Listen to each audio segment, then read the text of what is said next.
All right, here's the aftermath of last night. As you remember, we were cutting in the dark, and we cut till almost midnight, thinking it was gonna rain, but it did not rain. So we're gonna continue on with this seed wheat right here. This strip here was Monument. We're almost done with that, and we're binning that this morning. And then over here we have some Zenda variety, and we'll put that on the next semi after this. And Nathan and Kendall serviced the combines this morning while I was moving equipment from my house. And they also were binning the seed wheat, which I think they filmed.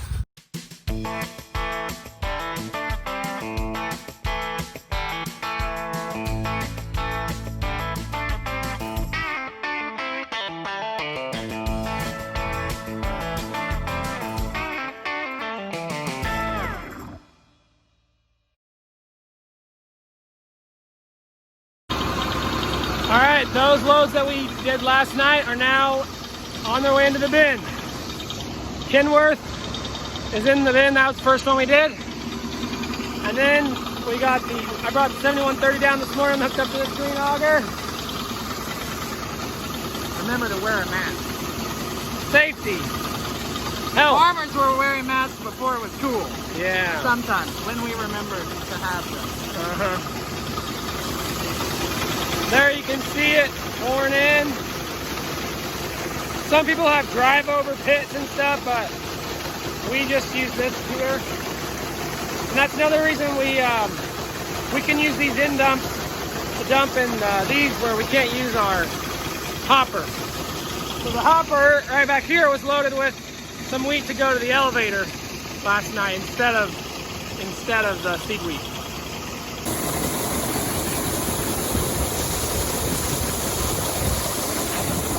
So there, drops down, PTO powered shaft. I helped Nathan line that up. I had to crawl up to the top of that bin and take off the lid. And then it has this nice cone here to where we don't have to go in there and scoop out this bin. It'll just flow out whenever we need to get it for seed wheat.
Good morning, everyone.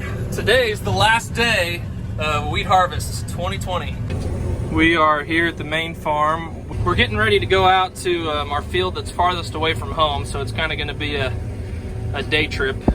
Should get it all done in one day. Dad's going to help me hook onto this header trailer with this combine, and then we'll start the trek out there. It's about 10 miles away from home.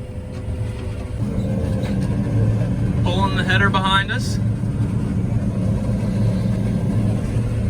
Off we go down the road.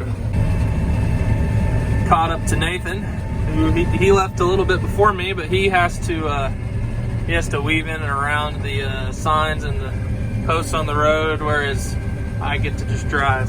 There he goes around the corner. We got 1 more mile to go. All right, Nathan's got to he's got to cut a little spot for me so I can pull into the field and unhook this header trailer. Sorry, I had to put my camera down for a little bit there. We had some trouble when we opened up this field, had some breakdowns, and I actually went to McPherson to get a part to help fix the one combine. So it's about 2 hours later, but this field was sunflowers last year, and you can see there's a lot of volunteer sunflowers in patches here. It's kind of funny.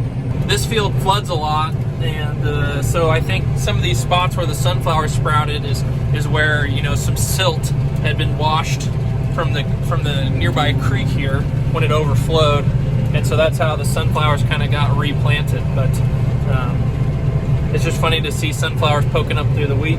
So my wife Brookanna and I, we went into McPherson and picked up the part.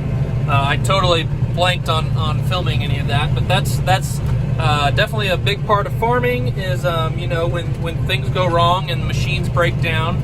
We had our sickle bar in the 9610 that cuts the wheat.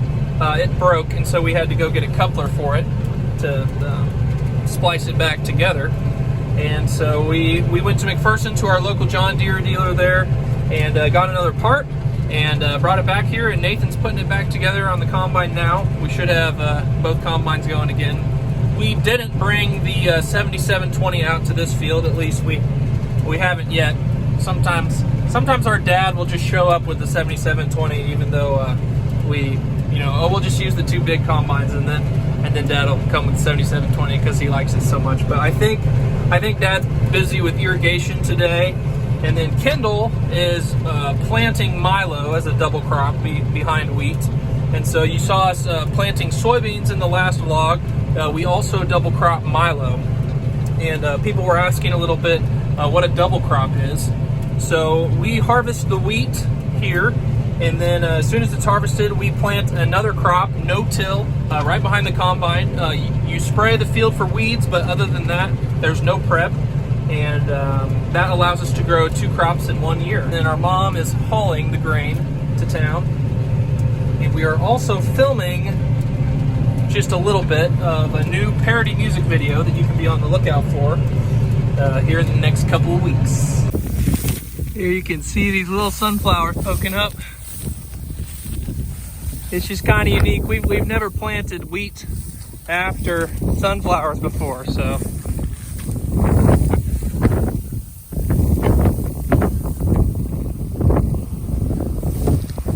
All right, I think Nathan's almost got that combine fixed. I just thought I'd get out and take a picture.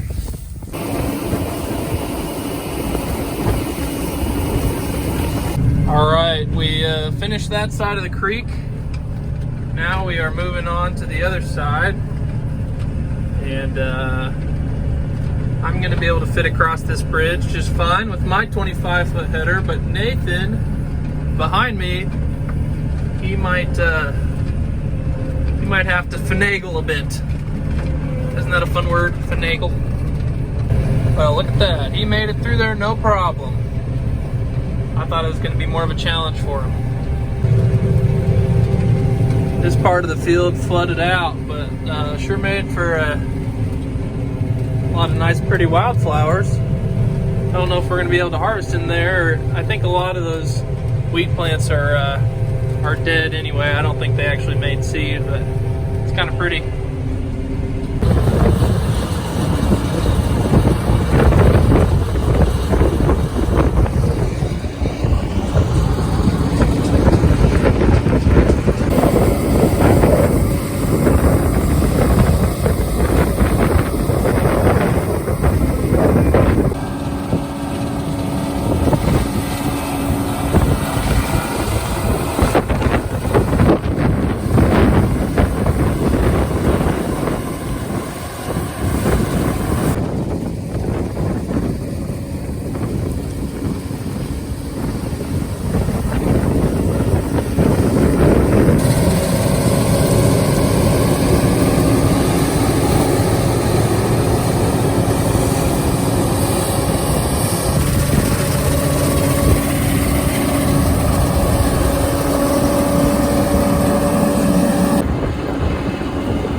Well, spent the majority of today cutting this field.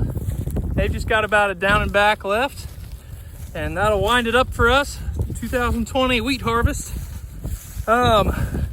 We put some American flags on our combines just now, and I filmed quite a bit of drone video and video with my phone, and hoping to get a really cool video put together for 4th of July. I've got some ideas for it. I know it's kind of a challenging time to celebrate America and just to celebrate in general. A lot of tough things happening right now, but you know, there's always something to be thankful for, and you can always choose to look at you know, what's going right instead of what's going wrong. And yeah, I just hope to have a good video and a good message coming out, and I may post that one before this one gets posted. But well, folks, just got back home. I drove the combine back to the farm here. The other combines went back to my dad's house. That's where they're stored. This one's stored here. So we are officially done with wheat harvest, and I think the trucks are all, well, I think Nathan's still at the elevator, but pretty much done with harvest, and everything is back and everyone's okay. And so it's a good feeling, especially after last fall. Those of you who followed our page, I'm sure you remembered what happened on our last day of fall harvest last year. I was in a semi rollover accident. Another semi crossed into my lane, and we would have hit head on if I wouldn't have bailed into the ditch. Very scary moment for me, and still really dealing with some of the just the anxiety from that. I mean, I took probably, I don't know, 6 or 7 loads into the elevator this year, and I still have that image of the semi truck crossing into my lane, and just, you know, rehashing those decisions I made. And but anyway, I'm thankful to be done, and the best thing you can do when something like that happens is get back in the saddle and keep going. So felt good to do that this year, and thankful that harvest is done. Praise the Lord.